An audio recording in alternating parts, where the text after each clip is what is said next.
So this is a great news. I'm happy for right? you. We needed some good news. Yeah, we need. I know. By the way, Adam they did a good job. I see that they have sold a lot of big formats.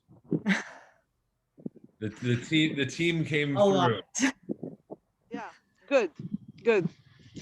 You look beautiful with the glasses. Do you need the glasses to read or just to show how beautiful you are? No, I've had some migraine problems. I think that the glasses help me from all the staring at the screen all day. Okay. It makes you look very intellectual as well. So yeah, no, quite handsome. Mm-hmm. So here we are in the vineyard of Bella Vista. We were thinking to start here. Mm-hmm. We're gonna start there, but let's wait a couple minutes before everyone comes on. Shall I jump? What are we? We'll start right at noon, I think. So we'll give it like 2 minutes. Yeah, perfecto. The idea is we will walk a little bit in the vineyard, then we go inside the cellar because it's quite windy here. But it's nice to, while I'm talking, that Lapo show around the vineyards. You know, yeah, that's totally perfect. We have all prune, and it's a beautiful. All the vineyards are in a perfect shape, so we are proud to show them. Perfect. Let's just wait another couple minutes. And then we'll get going. Sorry to make you wait in the cold. No, that's okay. I show you the tractor. Look at the beautiful tractor. I was jumping there. Look at that.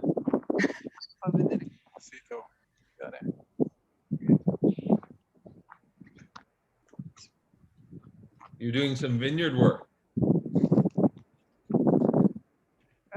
Is it that special? Is that your new car? Yes, it's the only car I can drive here. And then, but I tell you, we are fantastic because we prune everything, and now the vineyards are in perfect shape. We need this cold, so we are happy. We have a temperature below 0 during the night. That's what we need. Very nice. Well, I think we'll get started in just a few seconds. Well, yeah, we've got lots of people. We've got lots of people popping on, so just give it another minute or two. We got lots of ground to cover.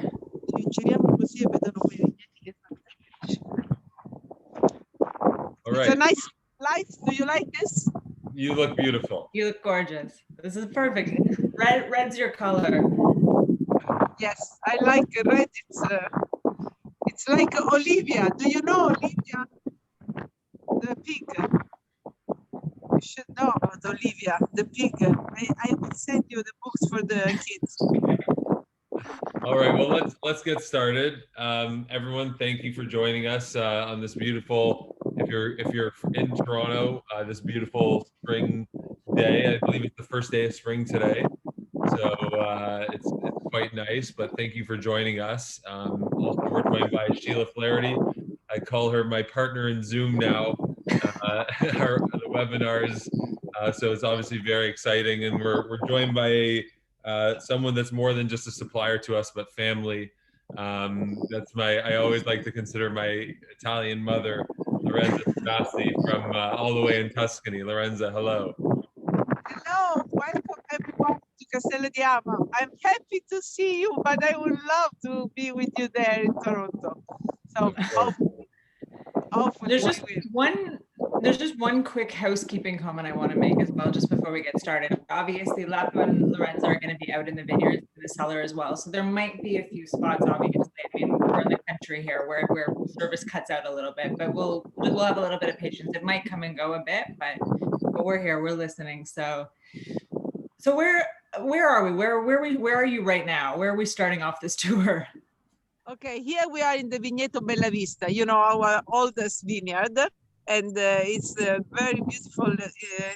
Behind me, there is the terraces of Sangiovese, and my idea was to walk you a little bit further to the La Parita vineyard, and then of course we will go in the cellar. But you know, Bella Vista is one of our 4 valleys. We own Bella Vista, La Casuccia, Montebuoni, and San Lorenzo. But the four valleys, the great thing of Ama is that are all one next to another. So we have not distance, no more than let's say 1 kilometer. And this make such a unique terroir, and our wine, they have such a strength because of this place where we are, 450 meters high. And just for perspective wise, so you're about 90 kilometers, south, you're northeast of Siena.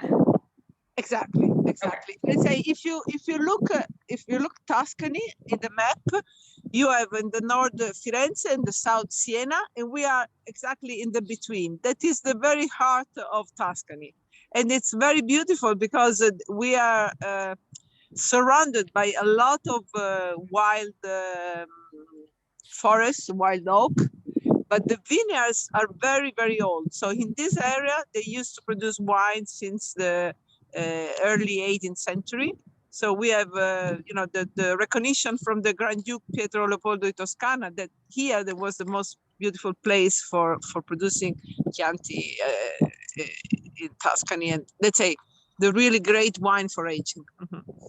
I still think it's probably one of the more beautiful places I've ever visited in my life. And I remember one of the first times we went, what surprised me is exactly what you said, the kind of the dense, the forests around there too. It wasn't this kind of arid Tuscany that you see in some areas. Yeah, the magic of Ama, I guess, is that it looks like it was here since ever and with no changes.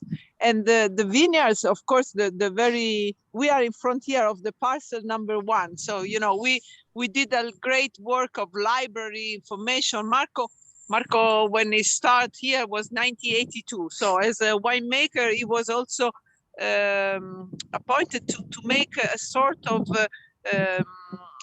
new catalog of the property, and each little parcel, less than 1 hectare, has been really extremely carefully studied in the decision to replant, to soil grafting. And so you can see in the landscape how every single plot is different. For example, up on the terraces, we have 5 different clones of Sangiovese. And this research is a never-ending story because, since now almost 40 years, we are growing with this approach to express really the potential of the terroir with the Sangiovese. So we like to consider this as the way we consider the wine is just respectful of what the land can give to us. And the altitude, and also you can see the slope. So it's very quite impressive. 450 meters altitude are among the most high area. I was just about to say, so that's unusually high for in Chianti Classico then. Yeah. There are some area above Radda, higher than us, but mainly, this area, it's, I would say, among the for very elegant Sangiovese, because the altitude allowed you to have this nose, this very, very good acidity and nice crispy tannins. But at the same time, the way we have worked in the research in the vineyards conducted, consider that we were the first one to introduce the Lyra system. We are going to see the Lyra now, that is La Parita. La Parita is a vineyard that we planted in 1978, and then we surgraphed it with the Merlot in 1981, 82, I'm sorry. You can see the Lyra, maybe now there is also a little sun. The Lyra is amazing, it's something that we study from Montpellier, the Institut de Recherche Agronomique in Montpellier. And this is really special. You see the old vines that is split in 2 and grow with 2 different wall of leaves, and gave us, a great result on terms of quality. So you took out were lower density vineyards around there, and you took them out, obviously, you said in the 80s, to plant the Lyre system. What was the reason for that then? Yeah, the low density at that time was one of the problem of the viticulture, because in Tuscany in the 70s, you know, there were still a lot of mistake in the sense that there was not a great respect of the leaves. Maybe you remember picture of the vineyards where you have a bunch of grape and a lot of leaves all messed together. And then thanks to you know, a different approach, we have grown with the studying and experimental high density Lyra system. And then we found that for Castello di Ama, for our soil and for our altitude, was great to have 4,500 pints per hectare. And after the 90s, all the replantation we have done, we did this system, traditional Guyot and high density. So we are working now in the La Parita. You see, there are some vines, unfortunately, that die, and then we replant as they do the friends. When you know, look at here, this is great. You have all vines, and next you have, unfortunately, 2-3 vines that have died, and then we are replanting. So they allow us to not lose, you know, too many number of vines. I just wanted to cut in here for just a quick sec for everyone who's on. There is a section at the bottom that says Q&A. Should you have any questions for, you know, Sheila or myself, and of course for Lorenza, I'll make sure to be keeping my eye on it when we bring those questions forward. Just because the light is not that strong, but you can see on the let's say further San Lorenzo vineyard. That is also another beautiful valley. And essentially San Lorenzo, Bella Vista, they are like you know, like they embrace the little village of Castello di Ama. So the little hamlet where we have our house and our cellar is surrounded by this beautiful valley. And now we are in front of the cellar. The main cellar has been built in '76. So I am very proud to say that this was a very visionary project. You can imagine building this cellar all in rock and Did we just lose her? Yeah, I think last time when we walked up here, it cut out for a second. So Let's give her a sec. I wouldn't mind hanging out there. table and other facilities in the 90s, but I'm super happy to say that we are keeping this vision without, you know, changing too much approach, because nothing is fancy. You know, when you are at Castello di Ama, everything is simple, authentic.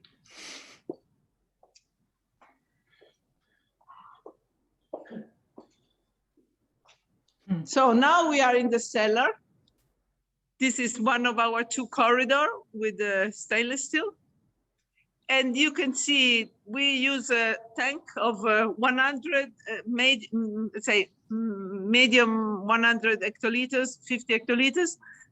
I don't know if Sheila, if you are interested, I can speak a little bit about the vinification, but yeah, I think it's important because also, you know, what's interesting, and I think what we're looking at here, and you know, sometimes it's probably more commonplace for us to see now, but this was pretty avant-garde at the beginning, wasn't it? You know, you brought a lot of interesting new kind of modernizations and technology to the area, if I remember correctly.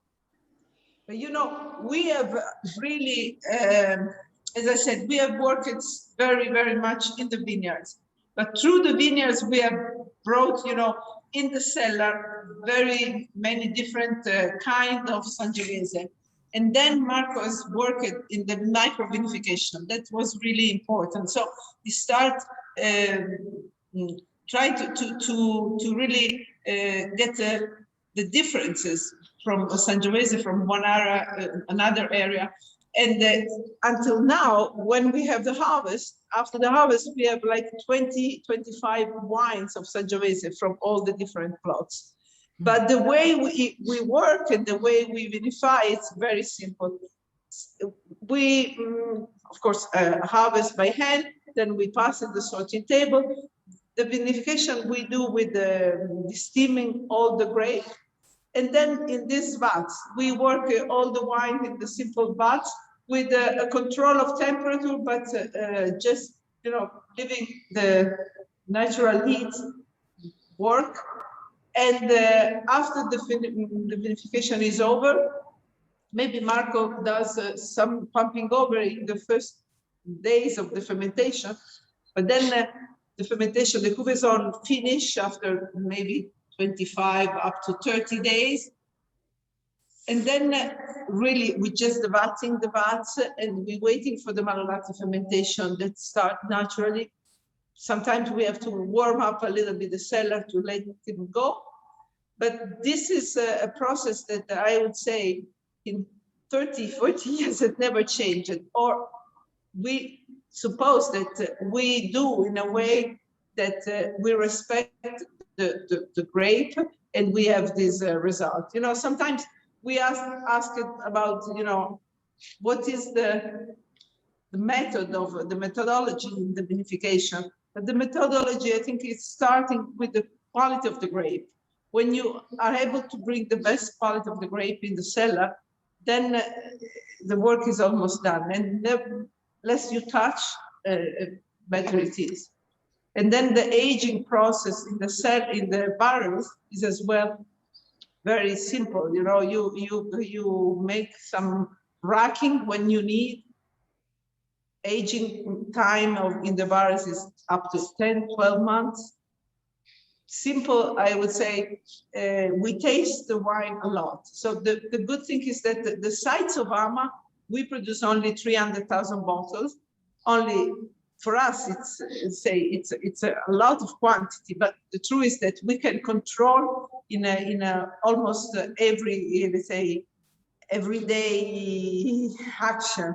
So we can taste all the barrels, we can taste the different moments, and somehow we feel that it's very interesting how we listen to the harvest, how we can get the best from each vintage. Because that's the beauty of nature, love difference. Every year nature gives you something more, something different, something special.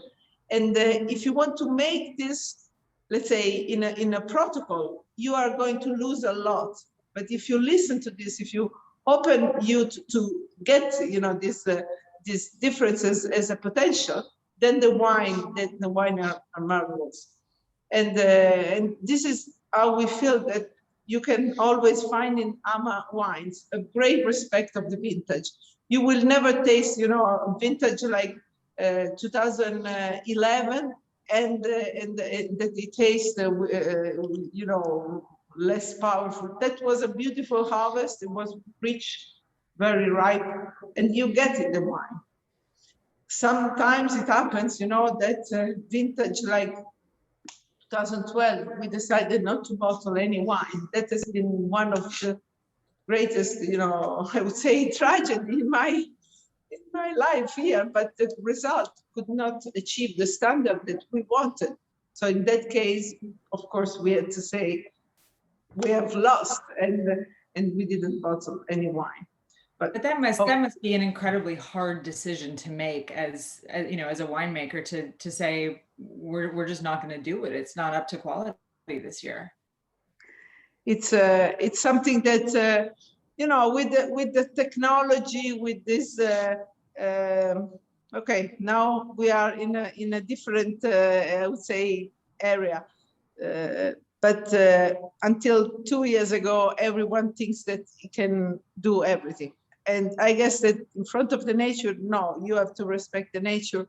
And for us, all our wines are wines that you can put in your cellar and forget and enjoy young, but also let them age for decades. So we cannot, we didn't want to bottle a wine, just a simple wine. We want to bottle Castello di Ama wine. So we decided to just sold the wine in bulk, and that's it.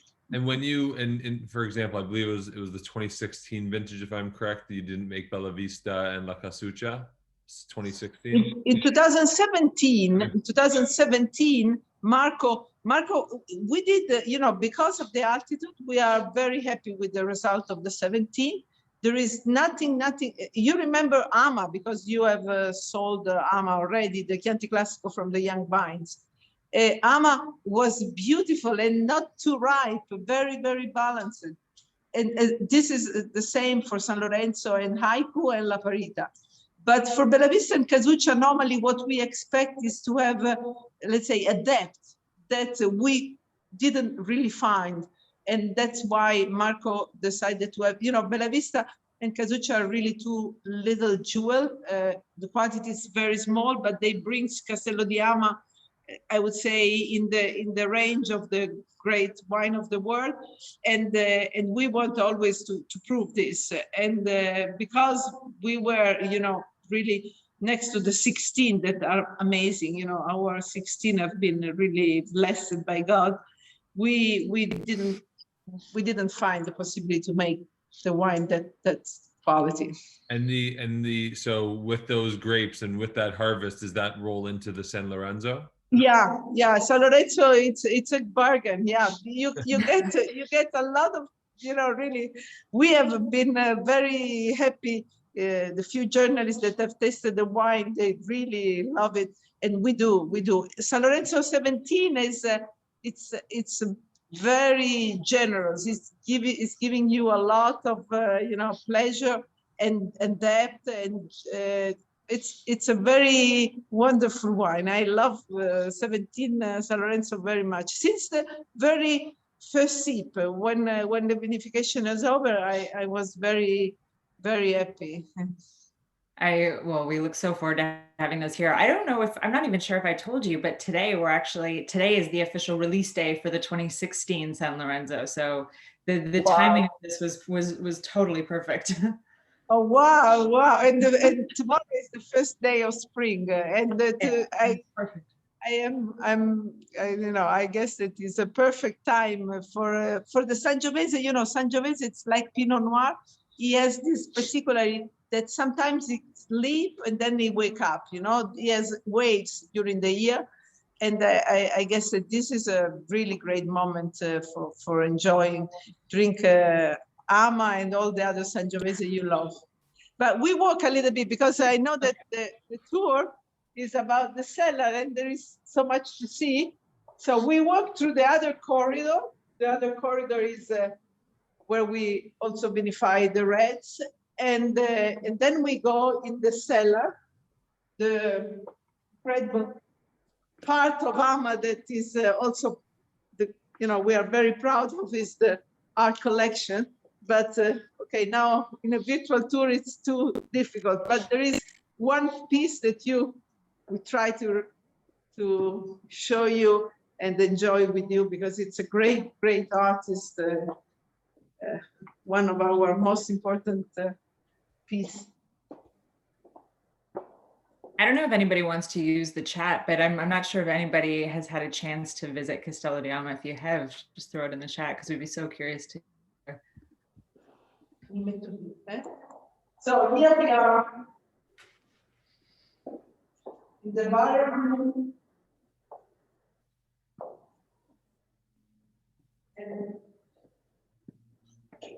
And I don't know, but this is really one of our great masterpieces. This artist is named Chen Zhen. It's one of the 3 most important artists from China that started working in Europe in the 90s. Just to say, the Guggenheim did a fantastic exhibition retrospective of the 30 years of Chinese art, and the most important was Shenzhen, and he had 2 rooms and one amazing piece anchored in main hall of the Guggenheim in New York. So this is called La Lumière Intérieure du Corps Humain, the interior light of the human body. You imagine these are not glasses, not the counter, these are organs, human organs. So you have pneumo, you have a stomach, you have a liver, you have a heart. So all these pieces, they represent the interior landscape. And somehow we connected this, you know, with of course, the Chinese medicine. But, you know, for us, very simple, but it's almost all the organs that are being touched by the wine, you know? When you get a sip of wine, you are here, you move, you have a symphony in all these organs. So if I remember correctly, I mean, obviously for this call, you know, we need the lights up in the cellar, but when the lights are down, it literally kind of glows in the middle of the cellar. Sheila, you're right. Normally we show the room in the darkness and the piece is just illuminated. But we couldn't offer you the same vision, so we had to change. These are operating lights, so this is how we work in the cellar. And you see, we have a lot of barrels, almost 1,000 barrels in the cellar. So it's a lot of work. We have aged the wine in the barrels since the 80s, you know, and we have. You know, a great respect of those who are now trying, experimenting amphora and new concrete or whatever. But for us, you know, this is what needs Castello di Ama wines. So we stick with the bars, we stick with the main, you know, tonnellerie. We use Taranso, Apiti, François Frère, but we know that these are the way to respect the purity of the wine of Ama. Then I don't want you to get nothing more but the fruit, the source from the vines. And you know, while I'm talking to you, I'm seeing that there is all the 2020 around me, and I'm very happy about this vintage. I tell you, the 2020 will be phenomenal, like has been 2000. You remember 2000, how big was for everyone. So I guess 2020 will be, we have Bella Vista and Casuccia. I show you, look at here. We have 20 barrel of Bella Vista. You look at here. Oh, that's amazing. I love, We're very happy to see that. I love this. And 20 barrel of Casuccia. So you see the year on the barrels, of course, is the year that we bought the barrels. But these are how precious are this vintage for us. So happily we will have a lot of great wines to drink in the future. Do you want to maybe just quickly talk to, in terms of barrel aging, over years, if I remember correctly, you've scaled back the percentage of new oak that you use, correct? Very true, very true. Yeah, let's say we understand that especially for the Sangiovese, you don't need new oak, and we have just a little touch. The only wine that still keep a high percentage of new oak, up to 50%, is La Parita. La Parita, they really have this, you know, this power to, because of the grape, you know, the Merlot needs the wood and needs to get the complexity for the polymerization. But for Bella Vista Casuccia, okay, up to 12 months, but the percentage of oak, of new oak, is less than 20-25%. Hmm. I invite you to follow me. We walk through the other cellar, and now I hope we do a good job because we are going a little bit in the dark. This is a new part of the cellar that maybe the other can see, but it's a little dark. But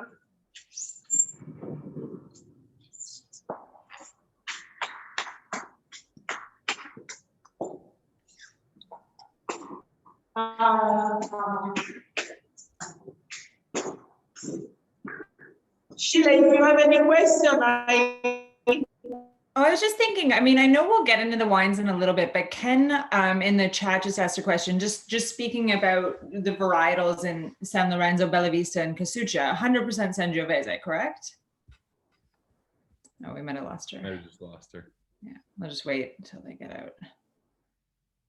you know, this is the only work that's not been like a site specific, but it happens that when we met the artist and we really was in love with his work, he did the revolution. So he's the one who did the neon light, the word, the revolution in our cellar. But then we fall in love with this piece, and he decided that it was a great reason to let the star landing here at Ama. And so this is the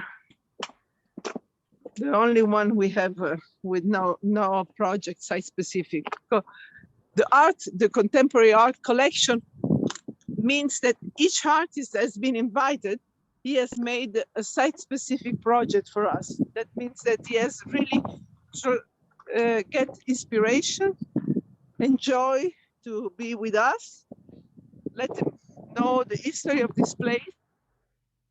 So they'll come and stay there for a period of time. Is that correct?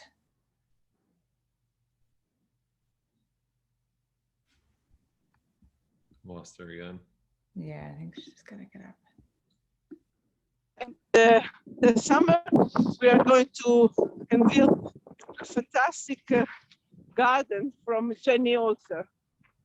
Jenny Olser is working with us since 3 years. We plant this garden, and yeah, we are very happy and proud.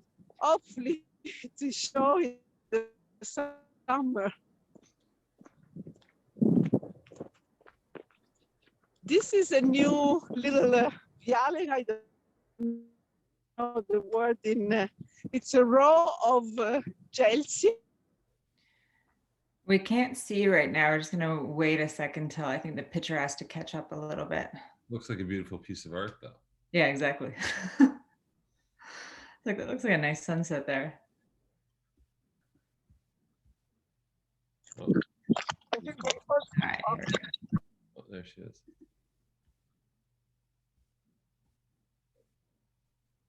Looks like she's heading down to maybe the new cellar.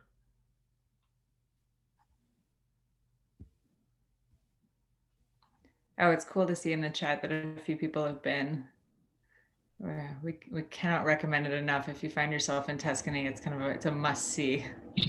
Do you hear us? Okay, there we go. Yeah. I gotcha. Sorry, because it was a little moment of darkness. No Now worries. we are Okay, we're back caught on up. board, and there is some sunshine that we enjoy too. You have a beautiful view of the San Lorenzo now, and you know, Adam, the terrace in front of the restaurant. Now we have finally replanting. This is the one that you just acquired not too long ago, correct? Yeah, essentially we didn't buy, but we rent for 25 years. So we could, and I show you because it's a magnificent work. We could make the terraces as we wish.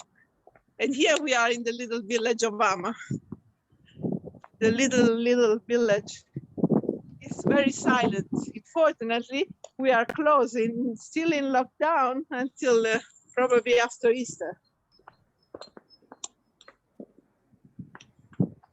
This is Villa Pianigiani, the first villa that we bought in early 70s. And then here in front of us, the mill, the frantoio, that is where we press our precious. Olive oil. One of my favorite pieces, and for those that haven't been there, they tend to do almost every year a different art installment by a famous artist on property. With you, a little sunshine. There's the terrace. Yeah, look at here with amazing work. Oh, wow. Now prepare, there will be 3 terraces, one after another, and we will plant, hopefully at the end of the spring, we could plant all the terraces. It's this magic. Beautiful.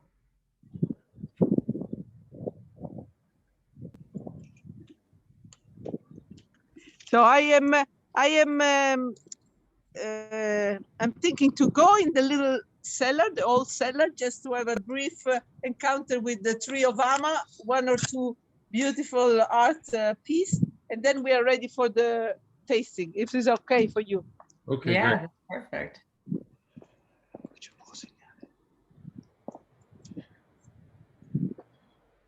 Okay, here we are. This is the tree of Ama. This is the first very important, artist from Italy. Michelangelo Pistoletto was the first to accept our invitation. So in '99, we had the honor to meet him and invited him, and he did this project that is still really among the favorites of many friends. Absolutely.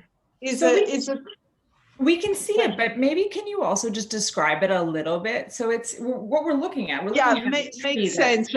It's a tree, so it's a real oak tree. Essentially, it's not oak; it's a tiglio, tille in francese, tille.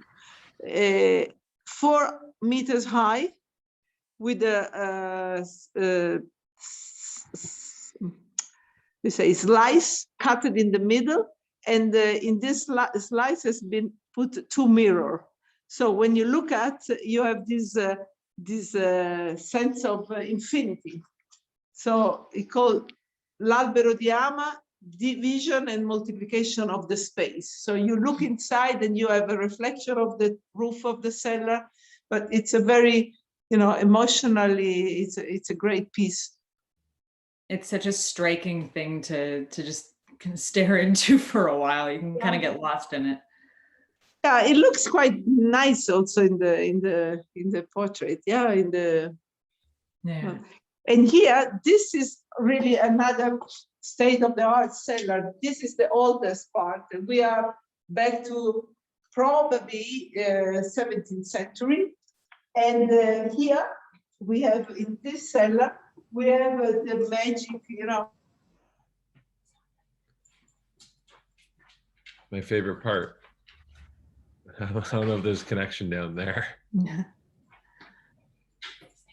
We'll see. She says it's red bars, meaning that she doesn't have service. She's walking down. Oh.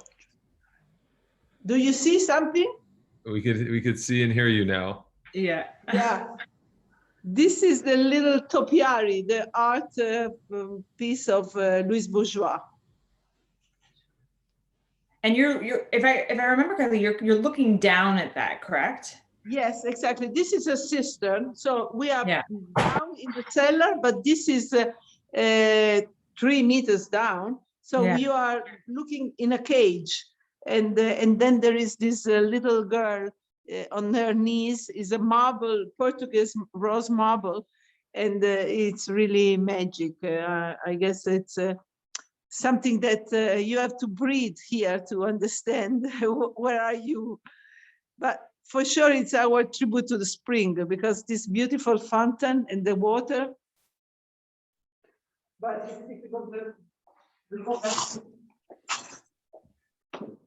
this part of the cellar, does this work? We go back.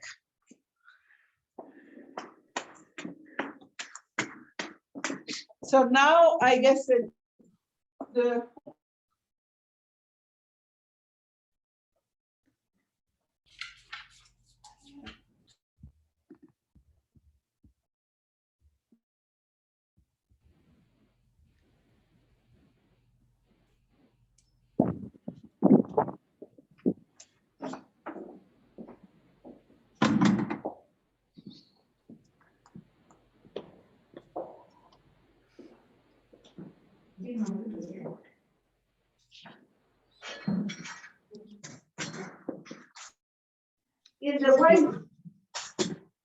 in the workshop, and I'm sitting here to share with you the tasting.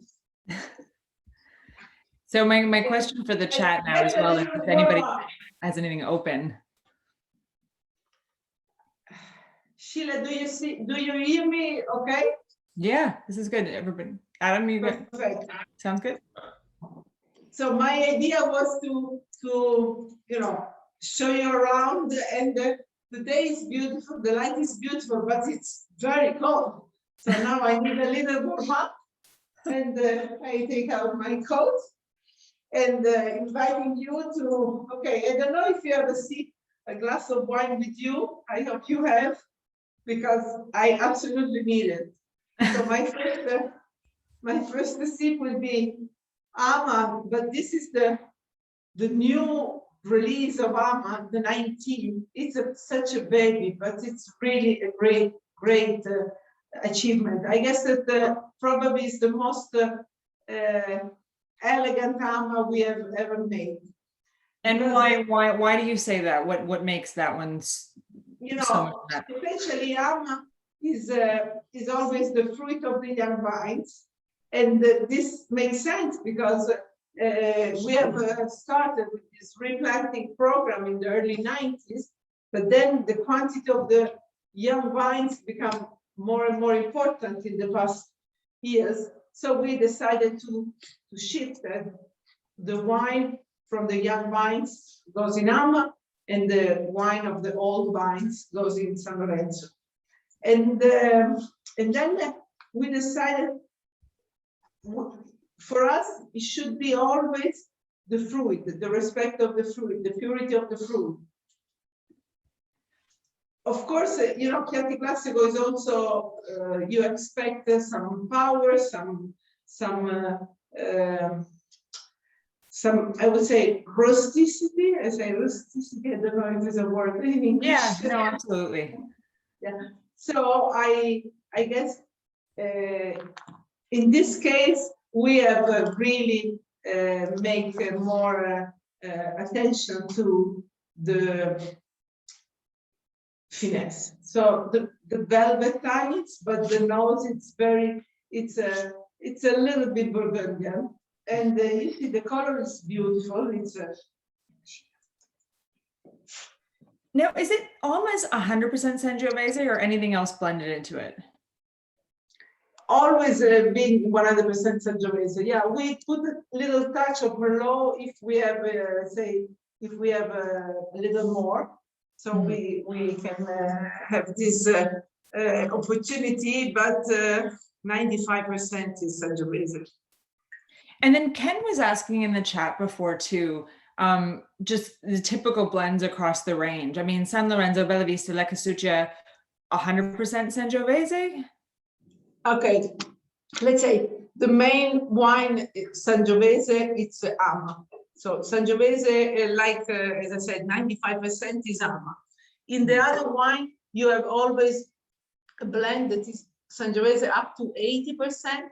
But in San Lorenzo, we have Malvasia Nera and Merlot as well. So Sangiovese, 80–85%, it depends on the vintage.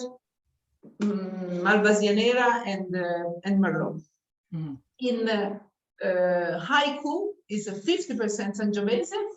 Then we have 25% Cabernet Franc and 25% Merlot. Okay. The Bella Vista is 80% Sangiovese and 20% Malvasia Nera. Because by the law, you need, for a Chianti Classico, the minimum must be 80% of Sangiovese.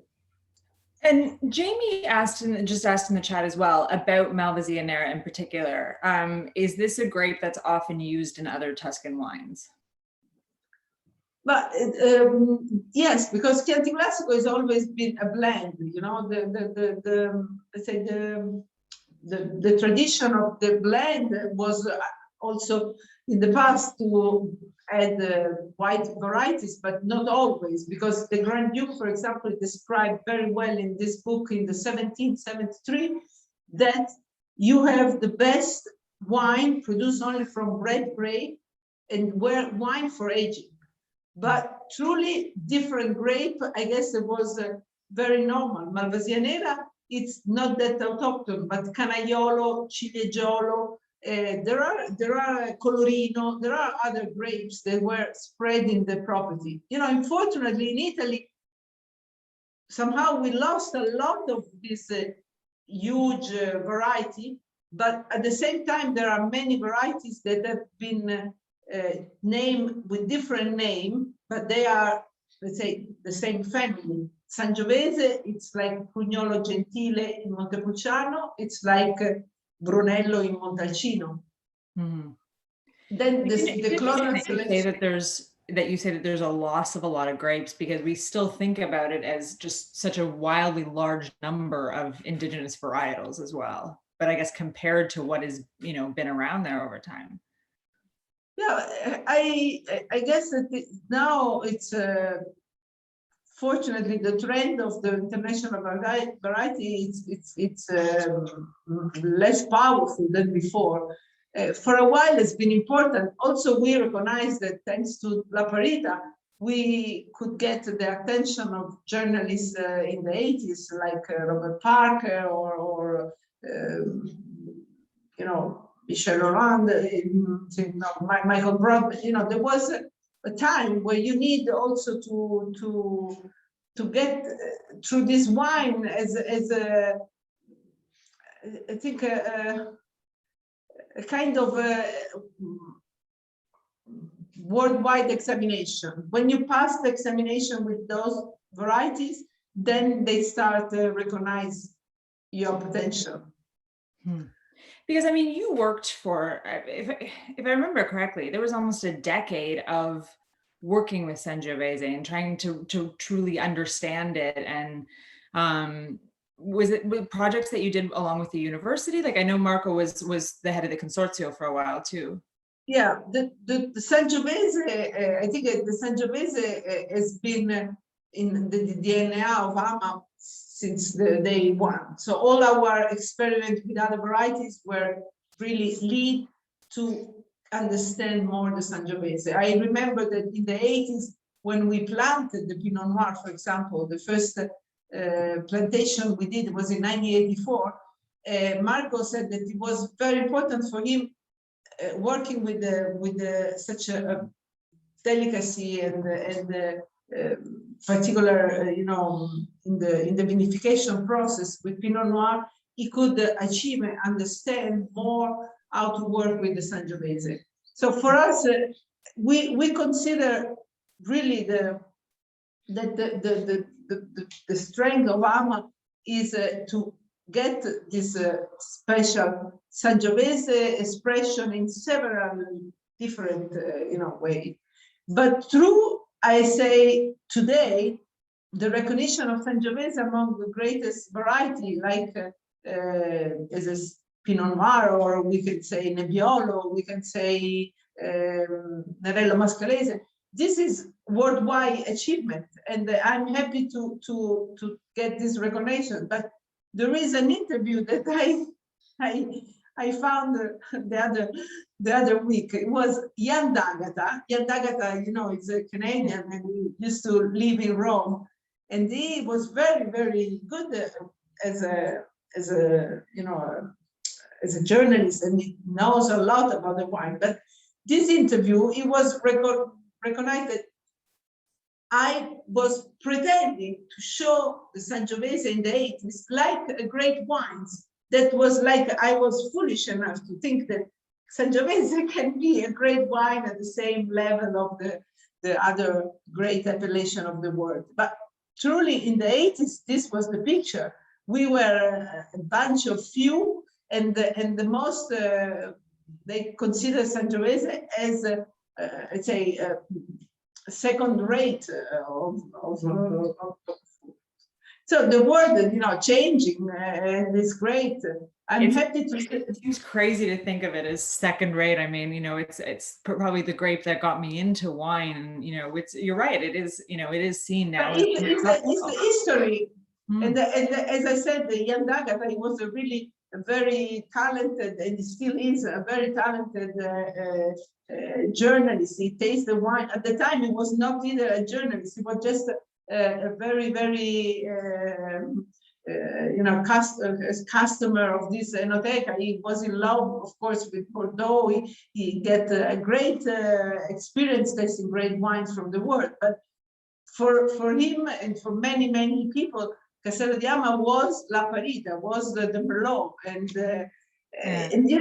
the story is that we are now, as Italy, we are now finally, I guess, with a great respect with all these new varieties.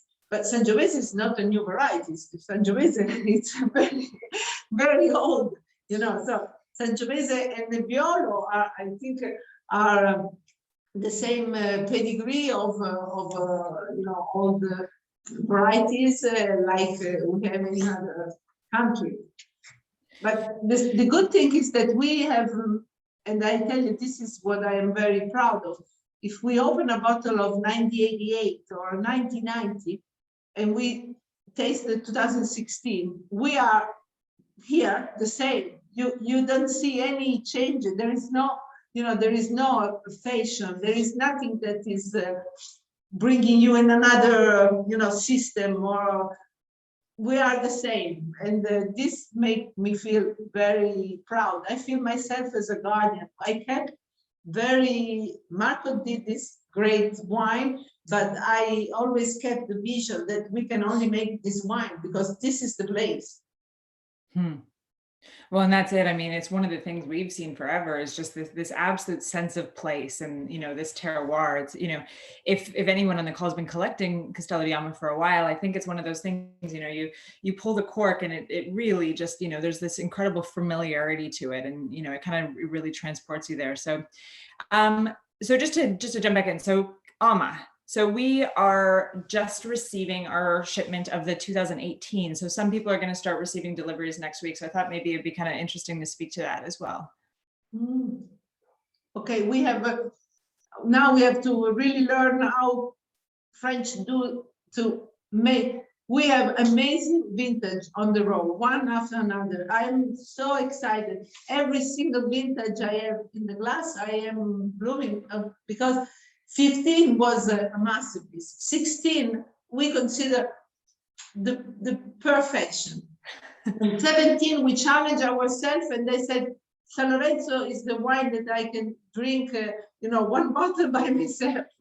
And then we have 18, and then 18 Ama was really just the entry, of the wine you are tasting. And there's just been, selling amazing. And 19, you're going to have 19, I guess, at the end of the year. Yeah. And or before, because I guess you can get a little more in advance. But Ama 19 is magic. It's really lovely. It's delicate. It's it's the wine that you expect from Ama, but always with the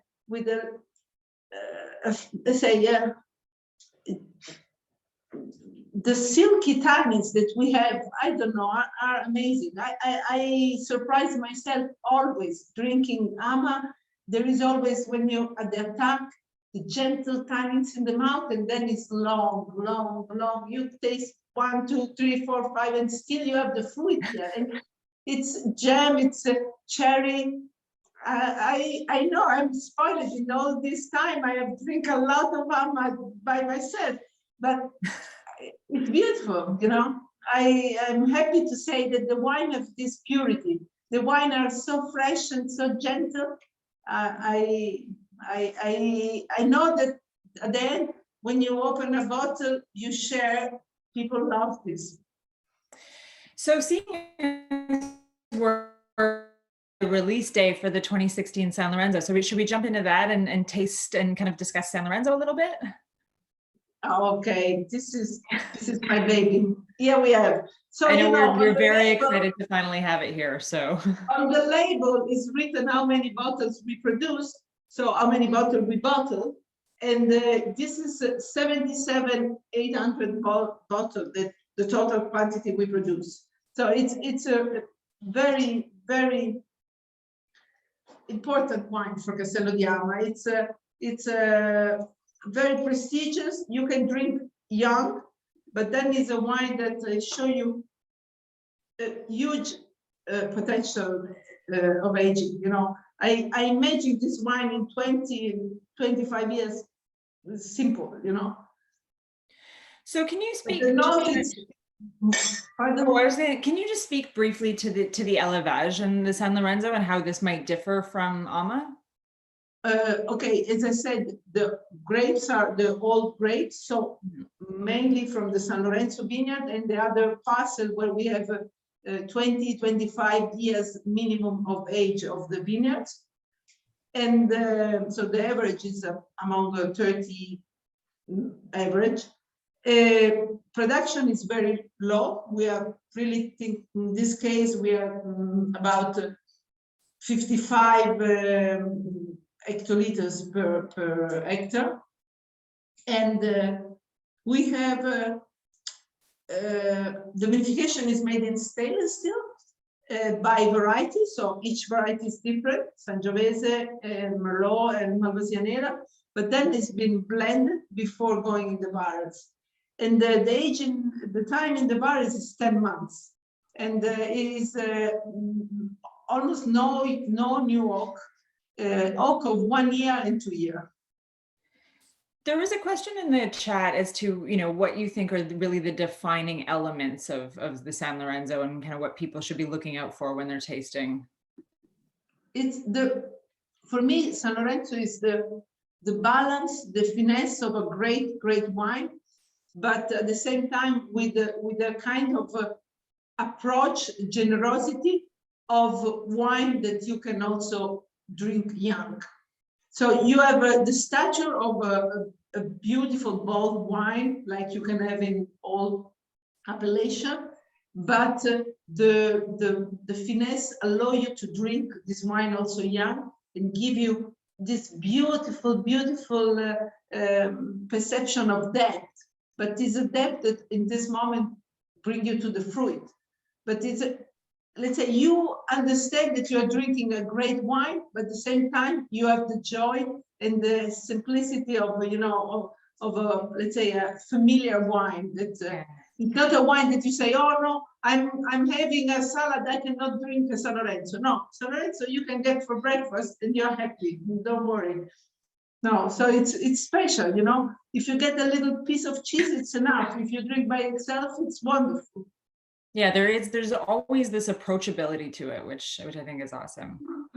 I'm just kind of going through some of the questions really here. Special. I'm totally honest. I cannot speak of my wine without look at the mirror. And this wine is the picture of all we have achieved in these 40 years, with the simplicity of being that generous. Because Sangiovese, this is the greatness of Sangiovese. It's a variety that is very approachable. Among the Italian variety, I think it's really the easier to enjoy. Robert was just asking in the chat as well, in terms of, you know, decanting and kind of what you think of airtime. He's like, he said, I heard some Chiantis can benefit from opening hours before consuming. Obviously, you know, we don't all have decades to wait with the wine in the cellar, but what's your advice for decanting and kind of, you know, I guess, wines? I love wine, and I only think it's great to have in the glass and have time to enjoy your glass of wine. Decanting, of course, if you have a very old wine, maybe it needs to breathe. But at the same time, for my wine in particular, I consider that it's not essential. It's essential that you take your time to enjoy the wine, because when you have a wine in a beautiful glasses, the oxygenation that you get, it's really something. It's important. And then it shows you all the different palette of nose. So I love to smell the fruit when it's just a baby, and then I love to smell in half an hour later that he developed more fruit. Also, our wine, they have the lower contain of sulfites, much less than any biodynamic and biologic or whatever, so are very fragile. They are like roses. You cut a rose and it starts breathing and open up very, very easily. There's nothing that covers the wine, you know. It's beautiful. This is I would say that for Castello di Ama, decanting is not essential, no. I'm just gonna say, so Peter had also asked, he has a question about the temperature in your cellar where the barrels are. And obviously this temperature, it fluctuates a bit during the year. And do you need ventilation in the cellar, he was asking? No, it's our cellar, we have natural temperature that are all under the ground. And the ventilation, we don't have a ventilation. It's just the normal exchange when you open the doors, but no, there are quite large spaces. So what are we moving on to next, tasting wise? Yeah, I was thrilled on talking about the 17 too. So I thought that was interesting, as I said, how Ama reacted to the different vintages. I was thinking to show you the 17 next to the 16 to have a little chat with you and say how the two wines are very different because of the vintage, and at the same time they are very beautiful. So I'm pouring myself. This is interesting too, because we have the 2017s. We have, like I said, we have the 2016 San Lorenzo now, but we have 2017 La Carita and Haiku en route into Ontario. So it's something that we'll see here. Yeah, these are the jewel of the 17. We are very happy with the.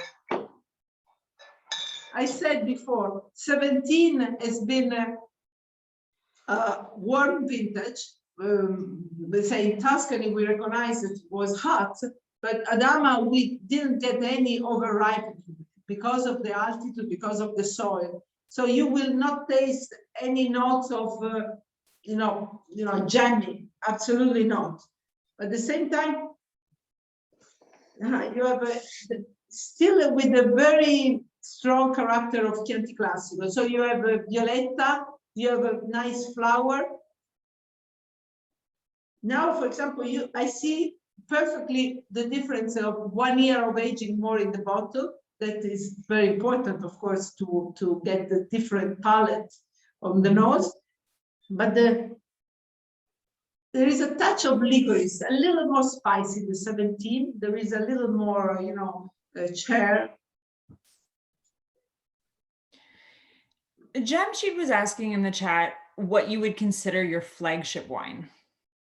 Is there, it's such an interesting range. Is there one that you would kind of deem as the flagship?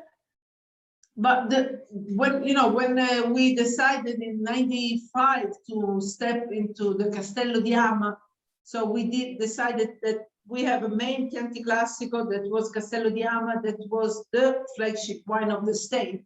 We keep on working with this idea, and then we upgrade this idea with the San Lorenzo. So I guess that the flagship wine of Ama has been Castello di Ama, and this has been possible when we decided to reduce the quantity of the single vineyards as we used to produce in the 80s and the 90s.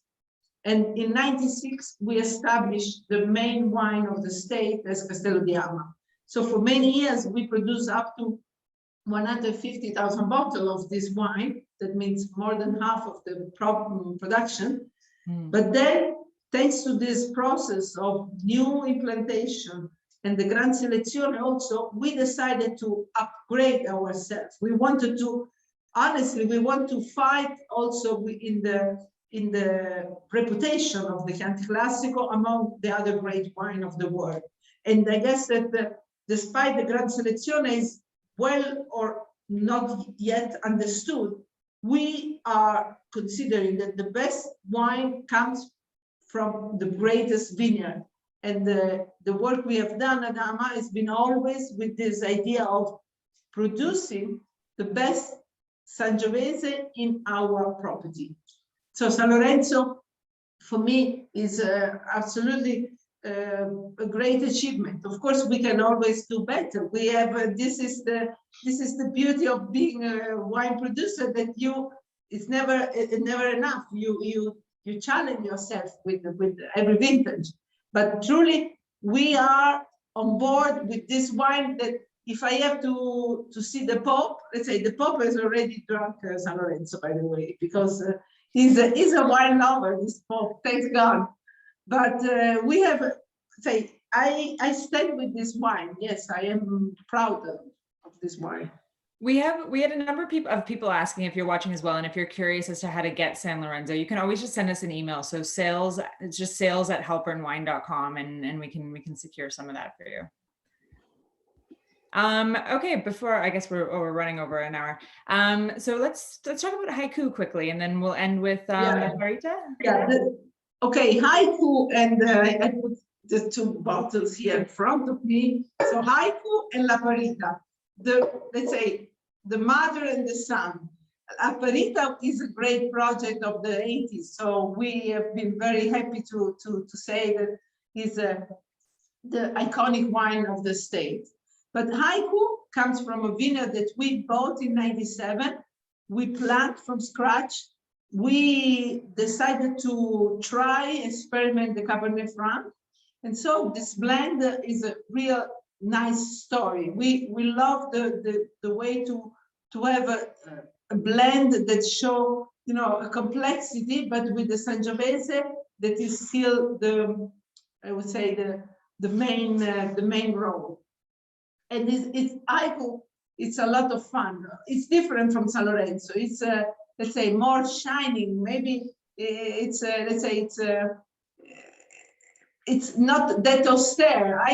I know for me Castello di Ama means San Lorenzo because this straightforward and purity, but also not smiling as the Haiku.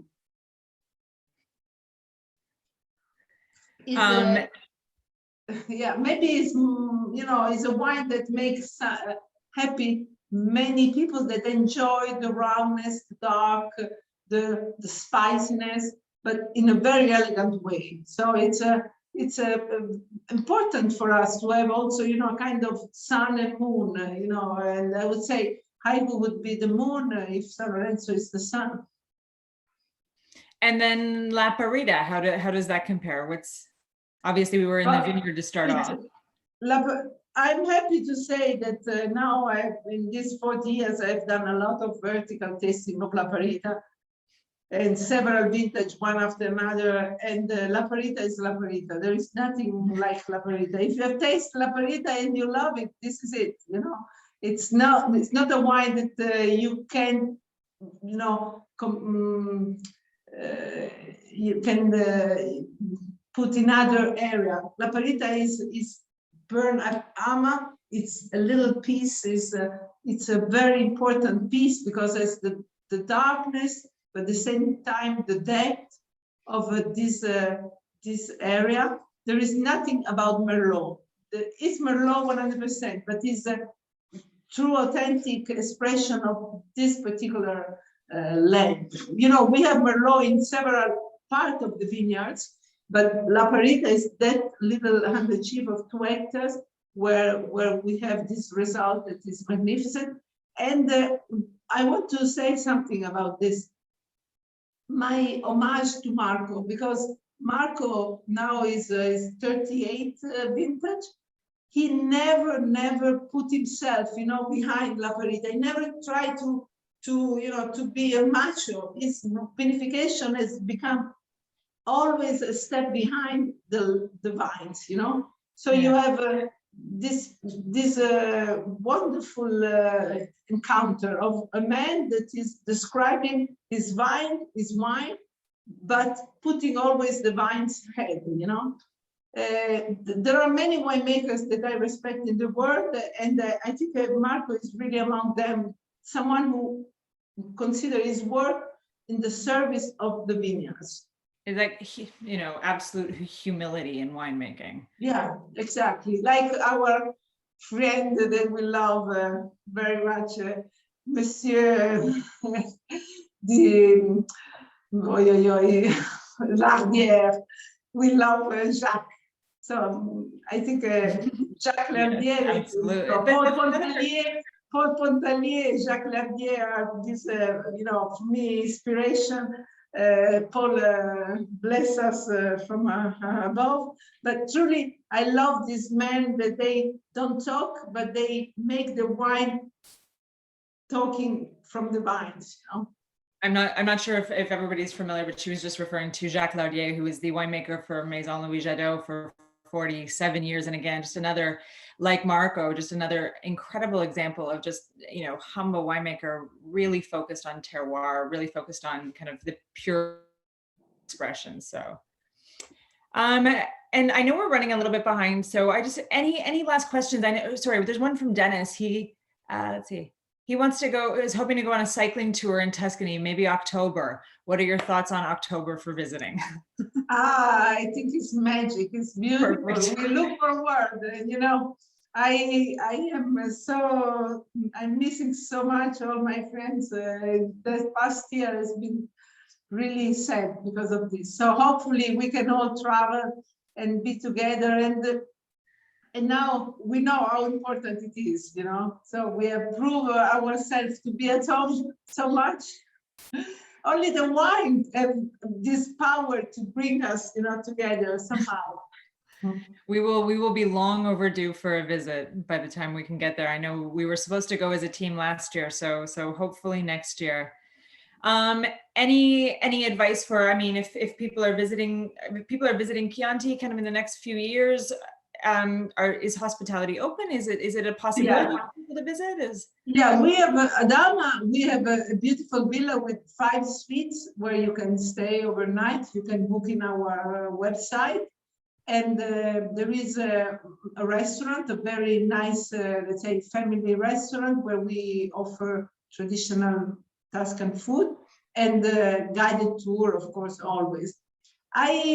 I guess that all of us will learn that now when we travel, we have to take our time. So I suggest not to do Tuscan in 1 week, you know, visiting Bolgheri, Montalcino, Chianti, half a day, you know, you need a little more time. So maybe, or extend your time of visiting, or just pick 2 or 3 spots and enjoy to stay there, because Tuscany is quite large in the distance with the little roads, wide or you know, hill roads take time. So sometimes friends that are, you know, staying in the seaside, they pretend to visit Chianti in a day. It is really, I would say, not the best. Well, I cannot thank you enough for taking the time to join us. It's, you know, if we can't be there, I think probably the second best thing is being able to tour around the vineyards and the cellar with you. It's extraordinary, and it's always such an amazing opportunity. It's anytime we get to sit and chat with you, we're very, very happy, and we miss you. I'm very happy to have this opportunity. It brings also to me, you know, your energy, your passion, your vision, and having you as ambassador, I'm very, you know, as Adam said at the beginning, you are, of course, you are family to me, and I'm very happy that we have anyway keep our strong relationship, and this is make us, you know, well, stronger. we worked together. Colin, you might be able to say, what, 25 years maybe? It's been a long time. Yeah, I'm not that old, but yes. Yeah, couple years. All right, well, I cannot thank you enough. For anybody, as I mentioned, if anybody wants to learn more, if anybody has any follow-up questions, if you want to learn about when wines are coming in, when you should taste, you know, please don't be shy. You know, sales@Halpern Wine, you can always just send us a note. But I thank you very much for joining us on this sunny Saturday afternoon, and I know we love this hour. I hope. I thank you again, and drink Ama. Thank you, Lorenza. Ciao, my dear. I love you. Ciao. Take care, my dear. Yeah, we're going to. Bye guys later.